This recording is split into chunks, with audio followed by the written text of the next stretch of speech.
सामने सबसे अच्छी प्रार्थना कौन सी है पता है आपको? आप महादेव के चरणों में आते हो, आप तीर्थों में जाते हो, आप धामों में जाते हो, आप घर में भगवान का स्तवन पूजन करते हो, तो सबसे बढ़िया प्रार्थना आपको बता रहे हैं। ये प्रार्थना करना यदि आप शुरू कर दोगे भगवान के सामने, आपको कभी कुछ मांगना नहीं पड़ेगा। स्वतः आपके जीवन में भगवान सब कुछ प्रदान करेंगे। बोलना क्या है भगवान से? जय विधि होहि नाथ हित मोरा, जय विधि होहि नाथ हित मोरा, करहूं सो बेगी दास मैं तोरा, करहूं सो बेगी दास मैं तोरा, जय विधि होहि नाथ हित मोरा, जय विधि होहि नाथ हित मोरा, करहूं सो बेगी दास मैं तोरा, करहूं सो बेगी दास मैं तोरा। क्या प्रार्थना है कि जही विधि हो ही नाथ हित मोरा। हे भगवान, मेरा हित काय में है ये मुझे पता नहीं है, मैं नहीं जानता। आजकल व्हाट्सएप पे आपने देखा होगा, सोशल मीडिया पे एक मैसेज बहुत चल रहा है, लोग अपना स्टेटस लगा रहे हैं, फेसबुक पे शेयर कर रहे हैं। वहां पे भोलेनाथ की एक तस्वीर बनी हुई है, उसमें नीचे लिखा है कि भगवान हम तो मूर्ख हैं, कुछ भी मांग लेते हैं, हमारे मांगने के अनुसार नहीं, हमारे लिए जो उचित हो वो आप दे देना, हम आपसे मांगते भी रहें तो उस पर ध्यान मत देना। ये लोग खूब स्टेटस लगा रहे हैं, महाराज हम तो कुछ भी मांग लेंगे, लेकिन हमारे लिए क्या सही है ये हमसे अच्छे से आप जानते हो। इसलिए प्रार्थना है कि जही विधि होई, जिस विधि से हमारा हित हो प्रभु आप वो करिए। अब देखो उस विधि में ऐसा हो सकता है कि महाराज आपके जीवन में कोई दुख आ जाए, कोई परेशानी आ जाए, भगवान को आपको कहीं से बचाना हो तो महाराज दूसरा रास्ता बदल दें आपका, और आप सोचो कि मैं इतना हैरान क्यों, परेशान क्यों, महाराज सत्कर्म कर रहा हूँ। कई बार मन में ये भाव आ जाते हैं ना हमारे कि महाराज जो गलत काम कर रहा, 2 नंबर के काम कर रहा, अन्याय कर रहा, वो तो खूब फल फूल रहा है, उसके पास कोई महाराज किसी चीज की कमी नहीं, और हम सदमार्ग पे लगे हैं, हम तीर्थ धाम जा रहे हैं, हम कथाएं सुन रहे हैं, हम दान कर रहे हैं, हम माता पिता की सेवा कर रहे हैं, और हमारा जीवन महाराज दुखों से भरा है। हर किसी के मन में ये भाव आ जाता है। इसका बड़ा सीधा सा सिद्धांत है कि यदि हम इतनी कथाएं सुन रहे हैं तो ये बात पहली हमको बिल्कुल गांठ बांध लेना चाहिए कि कर्मणा जायते जंतु कर्मणे विलीयते, सुखम दुखम भयम क्षेमम कर्मणे वा विपद्यते। कल की कथा में हमने सुना भगवान ने अपने बाबा से ये बात कही कि जीवात्मा कर्म से सुख दुख पाता है। जीवात्मा अपने किए हुए कर्म से सुख दुख की प्राप्ति करता है। बोले हम सत्कर्म करके दुखी हैं, वो बुरे कर्म करके सुखी हो रहा है। तो हमारा हिंदू सनातन धर्म पूर्ण जन्म के सिद्धांत को पूर्णतः प्रतिपादित करता है। आपने अपने भरत की कथा सुनी, जो पहले जन्म में भरत बने, दूसरे जन्म में हिरण बने और तीसरे जन्म में जड़ भरत हो गए। 3 जन्मों की कथा हमें ये बता रही है।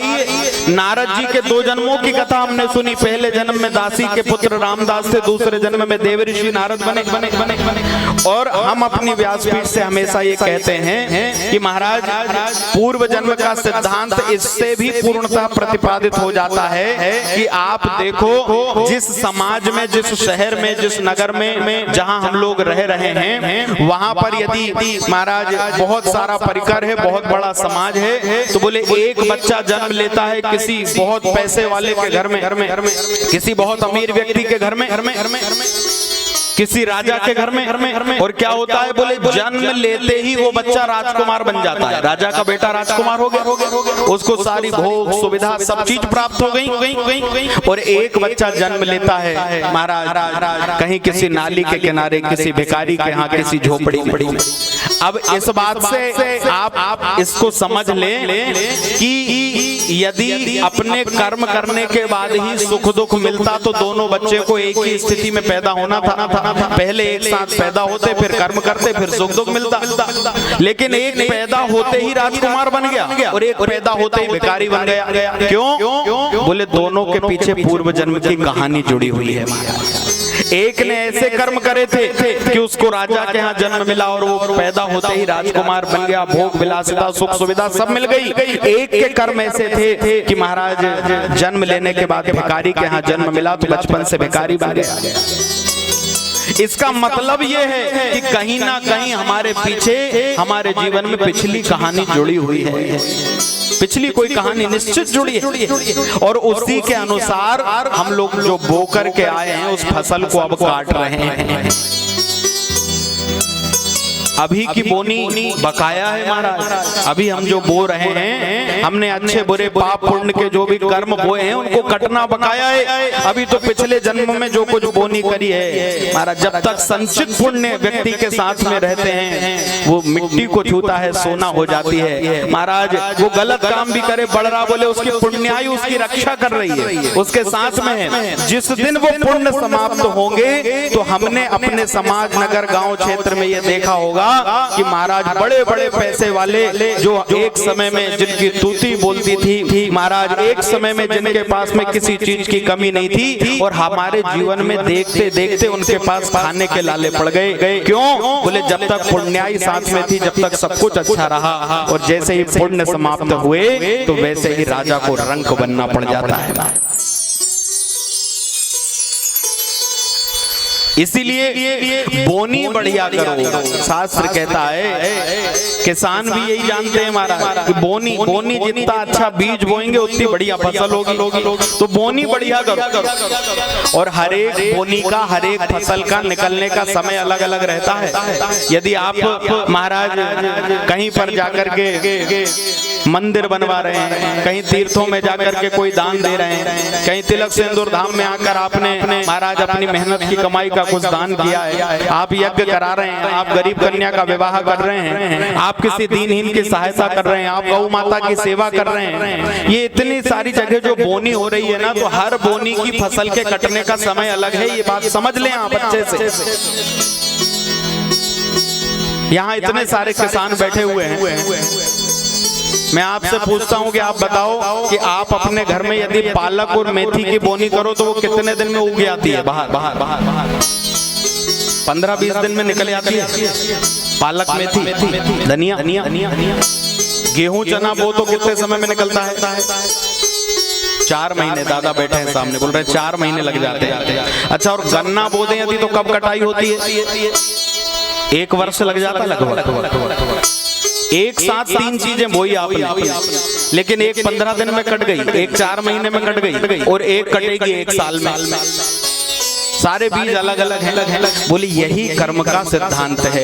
कोई कर्म ऐसा होता है जिसको आपने किया उसका फल आपको 1 2 साल 5 साल में मिल जाता है। कोई कर्म ऐसा होता है उसका फल आपको 10 20 25 साल में मिल जाता है। कोई कर्म ऐसा होता है उसका फल आपको तुरंत मिल जाता है। लेकिन कोई कर्म ऐसा होता है कि ये जीवन पूरा चला जाए महाराज, उसका फल अगले जन्म में भोगना पड़ता है। लेकिन कर्म कभी किसी का पीछा नहीं छोड़ते।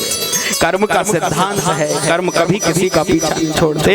इसलिए कथा कह रही है कि महाराज बोनी बढ़िया करो, बीज अच्छा वो, और प्रतिदिन आपको कथाओं के माध्यम से समझाते आए हैं कि महाराज यह जो जीवन है ये हमारा आखिरी जन्म नहीं है। ऐसा मत मानो कि बस यही है, इसके बाद भी नाना प्रकार के महाराज पता नहीं कौन से कर्म के अनुसार किस योनि में जाएगा, कहाँ उसे क्या भोगना पड़ेगा। सबका सिद्धांत अलग है। इसलिए मन से अभिमान दूर कर घमंड के महाराज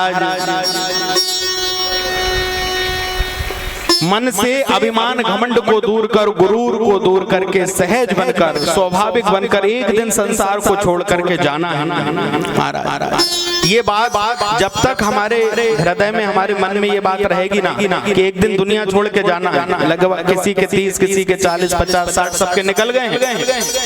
100 वर्ष अधिकतम है, भाग्यशाली हैं जो वो 100 वर्ष रहेंगे महाराज। इसी महापुराण में आयु का सिद्धांत भी बताया कि यदि हम आज के समय में देखें कि 100 वर्ष की आयु यदि पूर्ण व्यक्ति कोई जी ले तो अधिकतम आयु 100 वर्ष मान लेते। 100 वर्ष में से प्रारंभ के जो 20 वर्ष हैं वो तो बचपन, शिशुपन और महाराज कुछ समझने में ही बीत जाते हैं।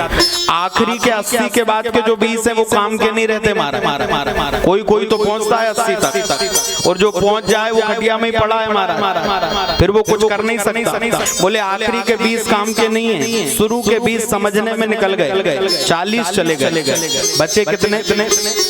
60। अब इन 60 वर्षों में भी यदि 12 घंटे का दिन होता है और 12 घंटे की रात्रि होती है, तो उससे हम ये समझ लें कि रात को हम सोते हैं और दिन में हम बाकी दुनिया के काम करते हैं। तो 24 घंटे में से यदि 12 सोने में चले गए तो ये मान के चलो कि महाराज 60 में से 30 तो सोने में निकल गए, या 100 में से 50 सोने में चले गए। अब बचे 30। उन 30 वर्षों में महाराज पढ़ाई लिखाई करके, काम धंधा करके, दुनियादारी संभाल के, पत्नी बच्चों को पाल के और समाज मित्रता आदि आदि सब करके साथ में हमको भक्ति करना है। विचार कर लो कि हमारे लिए भक्ति के लिए कितना समय बचा, कितना समय बचा। बोले भक्ति के लिए अलग से समय नहीं मिलेगा। अलग से यदि हम सोचें कि महाराज हम 55 के बाद चले जाएंगे केदारनाथ, बद्रीनाथ, तो फिर ये घुटने नहीं जाने देंगे महाराज, ये आंखें नहीं जाने देंगी। इसलिए समय रहते जतन कर लो, और यह भाव सबको अपने मन में रखना चाहिए, क्योंकि ये पूर्णतः एक कटु सत्य है कि एक दिन हमको दुनिया को, संसार को छोड़ करके जाना है।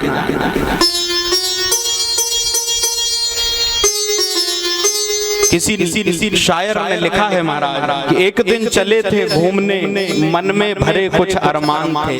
ध्यान देकर सुन। एक दिन चले थे घूमने, मन में भरे कुछ अरमान थे, एक तरफ थी झाड़ियां, एक तरफ शमशान थे। कोई जा रहा था, बड़ा अभिमानी था, उसको महाराज संसार का बहुत अभिमान था। बोले एक दिन चले थे घूमने, मन में भरे अरमान थे, एक तरफ थी झाड़ियां, एक तरफ शमशान थे। लगी हड्डी को ठोकर तो चलते चलते कोई हड्डी महाराज पैर से टकरा गई।